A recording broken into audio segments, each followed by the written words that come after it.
الله ما شاء الله ما شاء الله سبحان الله. الرحمن الرحيم الحمد لله رب العالمين والصلاة والسلام على سيد المرسلين وعلى آلہ واصحابہ اجمعین.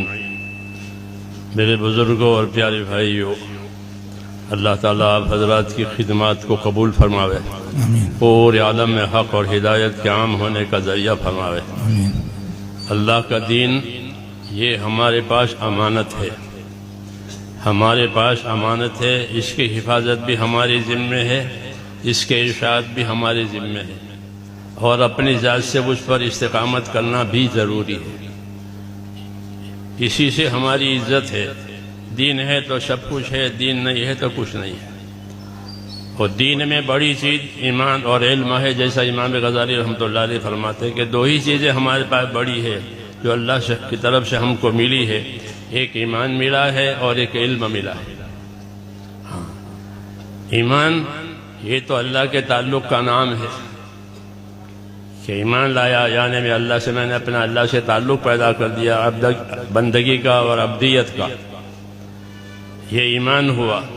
اور ایمان کا تقاضا اطاعت ہوتا ہے کہ اللہ پر ایمان لا کر کیا کرنا ہے، کہ اللہ کی اطاعت کرنی ہے. تمام نبیوں کو اللہ تعالیٰ نے اطاعت قائم کرانے کے لیے روئے زمین پر بھیجا ہے. وَمَا أَرْسَلْنَا مِن رَّسُولٍ إِلَّا لِيُطَاعَ بِإِذْنِ اللَّهِ.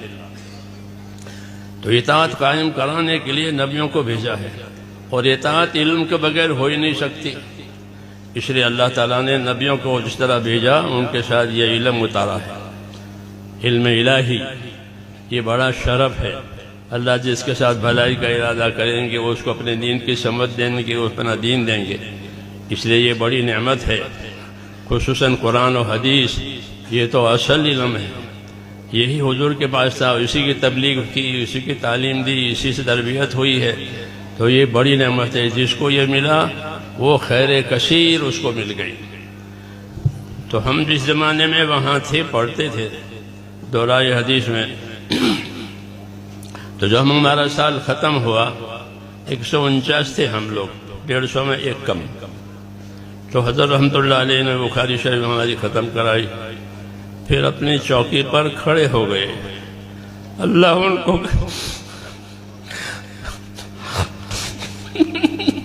اللہ ان کو غنی کا رحمت کرے، آمین. اللہ ان کے درجات کو بلند فرمائے. ہم لوگوں کو اپنی چوکی پر کھڑے ہو کر کے بخاری شریف کی اور ترمذی شریف کی اجازت دی ہے کہ میں تم لوگوں کو اجازت دیتا ہوں. یہی ایک شرف اللہ نے ہم کو بھی دیا ہے. اس لیے جیسے میرے حضرت رحمۃ اللہ علیہ نے مجھ کو اجازت دی تھی بخاری شریف کی اور ترمذی شریف کی، تو ان پڑھنے والوں کو بھی میں اپنی طرف سے ایسی اجازت دیتا ہوں اس میری شیخ نے مجھے. اللہ تعالیٰ مجھے بھی قبول فرمائے، آپ کو بھی قبول فرمائے. علم کا مقصد کہ علم کیوں اترا ہے؟ علم تو اس لیے اترا ہے تاکہ اللہ سے اپنا تعلق صحیح کیا جائے. عقائد میں، اعمال میں، اخلاق میں، سب چیزوں میں علم رہبری کرتا ہے. اس لیے صحیح علم لینا ہے، اور سب سے پہلے اپنے آپ کو اپنے علم کے تابع کرنا ہے. جو اپنے علم کے تابع کرے گا وہ ہے عادل، عدول. اور عادل اسے کہتے ہیں کہ جو اپنے آپ کو اپنے علم کے تابع کرے، اور جو اپنے علم کے تابع اپنے آپ کو نہ کرے اس کو فاسق کہتے ہیں. اللہ نے بنی اسرائیل کے علماء کو عام طور سے فرمایا کہ ان کی اکثریت فاسق ہے، حالانکہ ان کے پاس علم ہے. کیوں؟ کہ وہ اپنے علم کے تابع ہی نہیں تھے. انہوں نے علم کو اپنے تابع کیا تھا، علم کو اپنے تابع کیا تھا. وہ تحریف بھی کرتے تھے، تاویل بھی کرتے تھے. جی ہاں، اس لیے ان کو کہا کہ ان کی اکثریت فاسق ہے. تو اپنے علم کے تابع نہ ہونے والا فاسق کہلاتا ہے، ہاں، اور اپنے علم کے تابع ہونے والا عادل کہلاتا ہے. صحابہ سارے کے سارے عادل ہیں کہ وہ اپنے علم و ایمان کے تابع ہیں، اور انہوں نے اپنے ایمان کو، اپنے علم، اپنے آپ کو ایسا تابع کیا کہ ان کو اللہ تعالیٰ کے نبی کی طرف سے سند ملی کہ اصحابی کا نجوم، کہ میرے صحابہ تو ستاروں کی طرح سے. ستاروں میں روشنی بھی ہے، رفتار بھی ہے. ستاروں میں روشنی بھی ہوتی ہے، ان کی روشنی سے لوگ فائدہ اٹھاتے ہیں، اور ان کے اندر رفتار بھی ہے کہ ان کا نور کا تعدیہ ہوتا ہے۔ اسی طرح اس علم میں بھی دونوں باتیں ہیں کہ اپنے آپ کو اپنے علم کا تابع کرے۔ اگر اپنے علم کے تابع عالم نہیں کرے گا تو اپنی خواہش کے تابع ہوگا، یا تو ہدا یا ہوا، ان دونوں میں سے ایک کی تابعداری آدمی کا نفس قبول کرتا ہے۔ اگر ہوا کے تابع ہو گیا تو پھر وہ کام سے گیا، کہ سب سے زیادہ گمراہ وہ ہے جو ہوا اور خواہشات کی تابعداری کرے۔ اس کے مقابلے میں ہدا ہے، صحیح ایمان، صحیح عقائد، صحیح اعمال۔ هو الذی ارسل رسولہ بالہدی ودین الحق، کہ اللہ نے اپنے نبی کو ہدا اور دین حق یعنی صحیح عقائد، صحیح اعمال کے ساتھ بھیجا ہے، تو ہم اس کا اتباع کریں گے، اس کی ہمیں ہدایت ہے۔ یہی وہ علم ہے جو نبی کریم صلی اللہ علیہ وسلم کی طرف سے ملا ہے، اور ایک تو ہمیں اپنے علم پر استقامت پیدا کرنی ہے، یہ سب سے پہلا تقاضا ہے کہ ہر عالم اپنے آپ کو اپنے علم کا تابع کرے۔ ہاں، یہ تقاضا ہے، فاستقم کما امرت ومن تاب معک۔ آپ کو حکم دیا جا رہا ہے کہ اے نبی، جو بات آپ پر آ رہی ہے اپنے آپ کو استقامت کے ساتھ اس پر رہیں، اور جو آپ پر ایمان لائیں وہ بھی استقامت کے ساتھ رہیں۔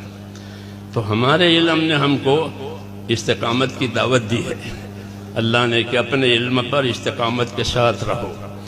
دوسری ذمہ داری کہ علم کو اللہ نے ایک مشترک سرمایہ بنا کر کے اتارا ہے، کہ اس میں سب کا حصہ ہے۔ جیسے بارش کے پانی میں سب کی روزی ہے، حضور صلی اللہ علیہ وسلم اپنے علم کی مثال بارش کے پانی سے دیتے تھے۔ مثل ما بعثنی اللہ من العلم والہدی کمثل غیث الی آخر الحدیث، کہ جو علم و ہدایت دے کر پروردگار نے مجھ کو بھیجا ہے وہ ایسا ہے جیسا کہ آنے والی بارش۔ تو بارش میں سب کا رزق ہے، بارش میں سب کی حیات کا سامان ہے۔ اسی طرح حضور صلی اللہ علیہ وسلم جو علوم لے کر آئے ہیں وہ علوم انسانیت کے ہر طبقے کے لیے ہدایت کا بھی سبب ہے، نجات کا بھی سبب ہے۔ حاکموں کا طبقہ، تاجروں کا طبقہ، زراعت کرنے والوں کا طبقہ، ملازمین کا طبقہ، یہ معیشت کے 4 طبقے ہوتے ہیں ہر زمانے میں۔ تو ان تمام طبقوں کے لیے رہبری اس علم میں ہے کہ وہ اپنے آپ کو اس علم کے تابع کرے۔ مولانا محمد یوسف صاحب رحمۃ اللہ علیہ فرماتے تھے کہ ہمارے دین میں ہر شعبے کے فضائل ہیں، ہر شعبے کے مسائل ہیں۔ ہمارے دین میں ہر شعبے کے فضائل ہیں، ہر شعبے کے مسائل ہیں۔ حکومت اور اقتدار کے فضائل ہیں، اس کے مسائل ہیں۔ تجارت کے فضائل ہیں، تجارت کے مسائل ہیں۔ زراعت کے فضائل ہیں، زراعت کے مسائل ہیں۔ مزدوری کے فضائل ہیں، مزدوری کے مسائل ہیں۔ یہ معیشت کے شعبے ہیں، گزارے کے شعبے ہیں یہ۔